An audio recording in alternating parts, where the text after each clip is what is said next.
Cuba anda bayangkan, salah satu bunyi yang paling ikonik kat dunia ni, ia berkumandang 5 kali sehari, menyatukan jutaan orang di seluruh pelusuk bumi. Tapi pernah tak kita terfikir, dari mana sebenarnya datangnya lafaz azan ni? Jawapannya, ia bukan datang dari mesyuarat atau perbincangan tau, tapi dari satu kisah yang sangat menakjubkan, satu ilham dari langit.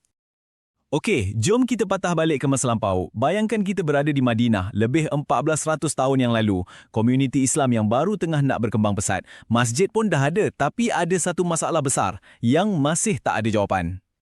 So, inilah dia permulaan pencarian mereka. Satu usaha untuk mencari satu signal atau suara yang bukan je boleh panggil orang, tapi boleh satukan mereka semua sebagai satu ummah. Yelah, masa tu kan, Madinah ni sebuah bandar yang sibuk. Bila masuk je waktu solat, orang-orang cuma akan panggil sesama sendiri macam As-salah, As-salah.